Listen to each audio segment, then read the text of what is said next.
Hi there. This video is going to walk through some key points of our differential equation of state for internal energy. So U of T and V is the internal energy of our system. So what this symbol right here tells us is that U, our internal energy, is a function of temperature and volume. Remember, temperature and volume are our state variables. Generally, we're only interested in the changes. Okay, so here we want to focus on changes in the internal energy. We're not really interested in the absolute internal energy of our system, but rather the changes in internal energy as we change different factors in our system. So that leads us to wanting to express our internal energy in terms of a differential equation.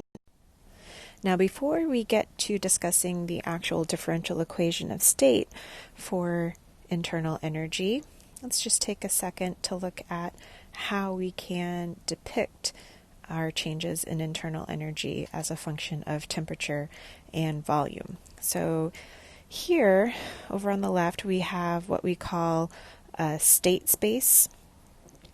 So this is what you'll hear referred to as a state space, where it's just a three-dimensional kind of visual aid of how one state function changes with respect to the state variables that we're interested in changing. So in this case, we're looking at how our internal energy U changes as a function of volume and a function of temperature. Okay, so this green segment here that is kind of carved out of our cube essentially maps out how our internal energy is changing as a function of temperature and then as a function of volume. Okay, so this just gives us once again our visual picture of how U is changing, and then we can use that to start relating to our mathematical view. Okay, so let's take a look at what happens when we change. Let's start with the temperature. Okay, so let's see what happens to our internal energy as we change the temperature, but keep the volume constant. So essentially, we're just kind of traveling along this line right here. So, or we could be over here. At a constant volume, okay, and we're just seeing what happens to our U as we change the temperature. Okay, so another way of saying that is essentially to look at the slope that we get as we change the temperature and keep our volume constant. So we're essentially looking at a point here. If we take that slope, okay, then that is essentially looking at how our internal energy changes as a function of temperature, and we're saying that we have a constant volume. Okay, so that actually gets a special name, so that du dt, our constant volume, we say is CV, which is our heat capacity. Probably heard that term before if you've talked about thermochemistry before in another class. All right, so that's essentially our change in internal energy as a function of temperature. Okay, remember keeping volume constant gets a special name of heat capacity and a label of CV. Okay, remember that little subscript V tells you that you're holding your volume constant. Okay, that's the symbolism for those subscripts for these labels. Okay, so we can do a similar thing with the volume. So if you look at how U changes as a function of volume while we keep our temperature constant, so that would be traveling along this line or this line. It's a little harder to see, or even over here at some random temperature. Okay, so we're just holding temperature constant at some value and seeing how our internal energy changes as a function of volume. Okay, so there we would have similar kind of point here, looking at that slope. All right, so that would be our change in U as a function of volume this time. And here we're keeping the temperature constant. Okay, so there we have also a special symbol for that quantity. We call that pi sub T. Okay, that's also known as our internal pressure.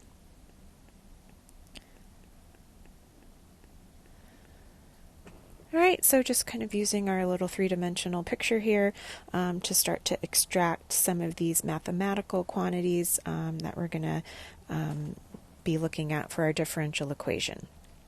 Okay, so again, just the take-home ideas there are that we can focus on the change in our internal energy as a function of temperature, or the change in our internal energy as a function of volume. We can take those two variables independently. Okay. All right, so now we can put everything together. We know how our internal energy changes independently as a function of temperature and volume. So we will put that together in a total differential equation. So just kind of adding up both of those ways that we can change our internal energy. Okay, so we've got our option to change it with temperature along this curve here, and our option to change it with volume along this curve here. All right, and then just remember here, our CV is essentially du dt at constant v, so those are partial derivatives once we put them into our total differential. And then our pi of t was our du dv at constant t.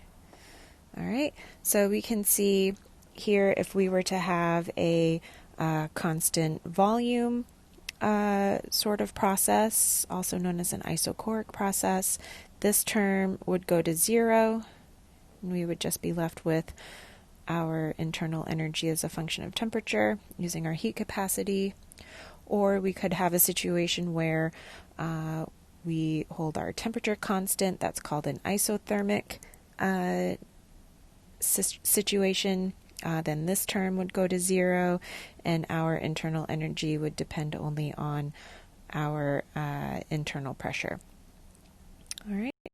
One thing that I want to point out here is that it turns out that our internal pressure is actually equal to 0 for an ideal gas. So just kind of keep that in mind, and that relates to the fact that when you think about it, our internal pressure, right, is telling us how that internal energy changes with a function of volume.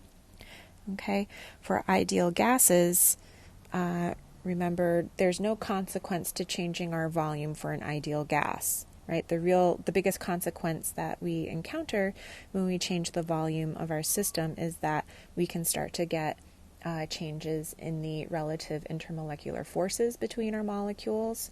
So if you think about compressing your gas into a smaller volume, those molecules will start to get closer together. They'll start to interact more. You'll get more of an effect from your intermolecular forces. Okay, that is going to change your internal energy when you start to have those kinds of things going on in your system. Okay, remember, one of our assumptions for an ideal gas, when we think back to our kinetic molecular theory and all of the assumptions that we made for ideal gases, one was that we assume that our gas molecules don't interact with one another. We basically assume there are no intermolecular forces. So because of that, for an ideal gas, this term really has no impact on our internal energy. Okay, so our pi t is 0 in that case. So just keep that in mind as we go down the road and start to distinguish between real and ideal gas situations. Okay, so let's focus on two possible situations that we might encounter in using these equations. So one would be our isothermal situation where we have a constant temperature. Okay, so iso is same and thermals are temperature. Okay, in that case, we would have our situation where our du is, remember our equation is equal to Cv dt plus pi t dV. Okay, so if we have a constant temperature, that means that this term is going to go to 0. Okay, so then we're left with du equals pi t dV. Okay, and then we could rewrite that in terms of pi t, where the change in u with respect to volume, okay, is just our du dV. And then we've already said, remember, that we're at a constant temperature. Okay, so that just leads us back to how we've already defined our internal pressure of pi t. So everything is consistent there. And we can do the same kind of analysis for the situation where we have constant volume. Okay, that's what we call our isochoric process. Okay, so isochoric just means constant volume for us, so just kind of getting that vocabulary into our heads. All right, in this case, again, if we have our differential equation of state for our internal energy, okay, in this case, if we have a constant volume, we know that that dV term is going to go to 0, okay, because nothing's changing with our volume. That leaves us with du equals Cv dt, which we can rearrange to solve for Cv. We see we get du dV, du dt. Gotta watch yourself, don't go on autopilot. And that's at constant V. Okay, so once again, we end up back with our definition that we had before for our heat capacity, or CV. Okay, so hopefully you're starting to get a sense of how these different quantities are related to one another, okay, and how things get adjusted when we're talking about constant temperature versus constant volume situations. Okay, so let's take a look at an example for, let's focus on that isochoric heating. Okay, so let's say we have a constant volume heating. So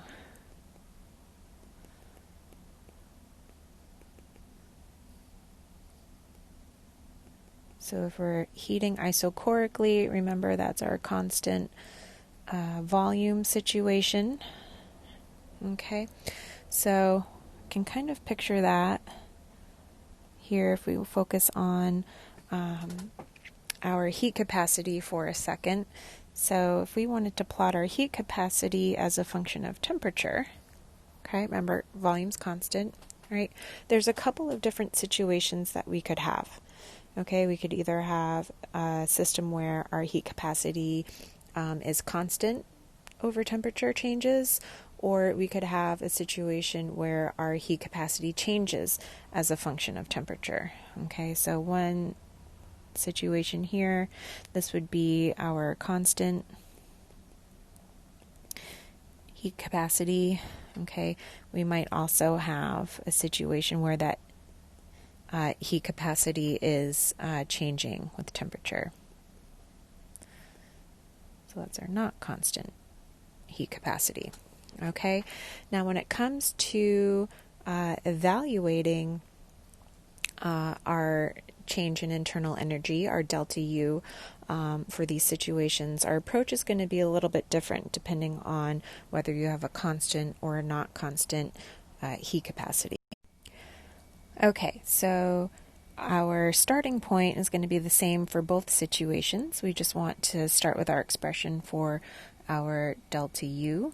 Okay, so again, starting with our isochoric option, for our change in internal energy, we have du equals Cv dt. Okay, so if we wanted to evaluate that,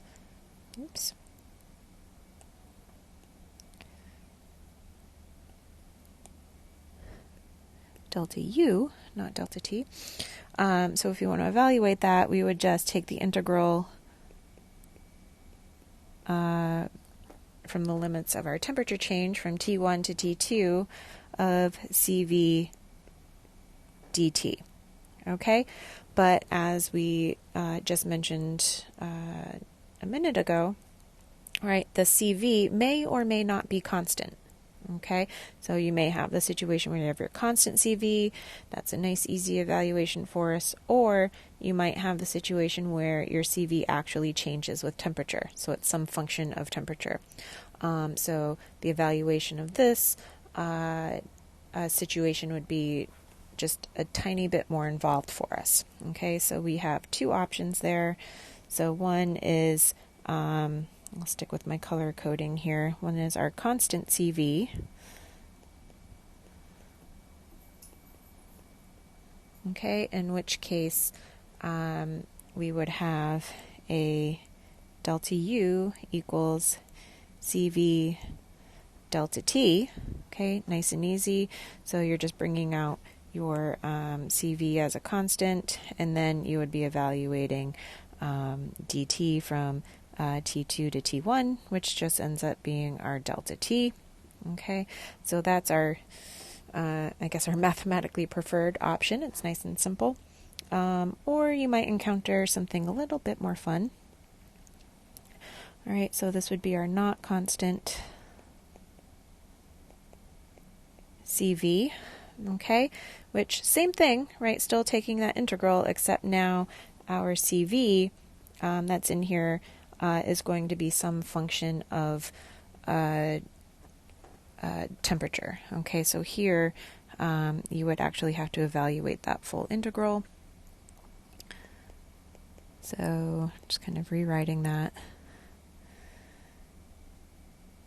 I'll just say that's some function of temperature, and then you still have your dt.